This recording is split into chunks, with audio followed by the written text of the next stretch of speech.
ଆରେ ଆରେ ଏଠି ଏମାନେ କ'ଣ କରୁଛନ୍ତି? ମୋତେ ଦେଖି କ'ଣ ହଠାତ୍ ଲୁଚିବାକୁ ଚେଷ୍ଟା କଲେ?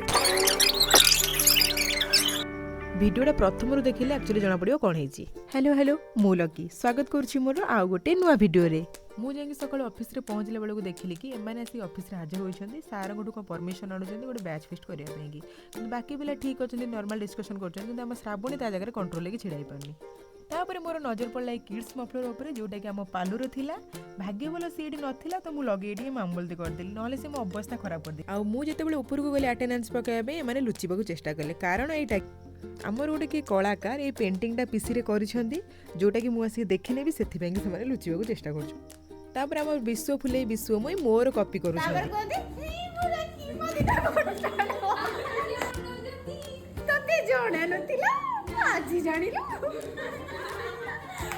ତାର ଉତ୍ପାତ ସରିଲା ପରେ ମୁଁ ଆଟେଣ୍ଡାନ୍ସ ପକେଇକି ତଳକୁ ପଳେଇ ଆସିଲି।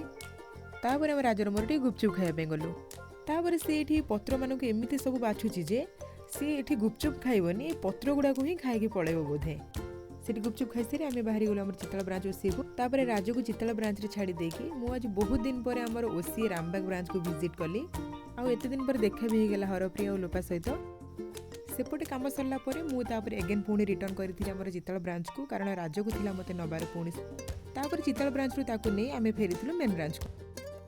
ତାପରେ ଆମ ରାଜ ଅଙ୍କଲଙ୍କ ଦୋକାନରୁ ଗୋଟେ ଅଙ୍କଲ ଚିପ୍ସ ଆଣିକି ମୋତେ ଧରେଇ ଦେଇଥିଲା। ତାପରେ ଆମ ରାଜର ମୋର ବାହାରି ଯାଇଥିଲୁ ବାହାରକୁ, କାରଣ ତାର ଗୋଟେ ବହି ଦରକାର ଥିଲା। ତ ସେଥିପାଇଁ ଆମେ ଗୋଟେ ବୁକ୍ ଷ୍ଟୋରରେ ଯାଇକି ପହଞ୍ଚିକି ତାର ସେ ବହିଟାକୁ ଆମେ ସେଠୁ ନେଇ ଆସିଥିଲୁ। ତ ଆଜି ପାଇଁ ଏତିକି, ପୁଣି ଦେଖା ହେବ ନେକ୍ସଟ ଭିଡ଼ିଓରେ।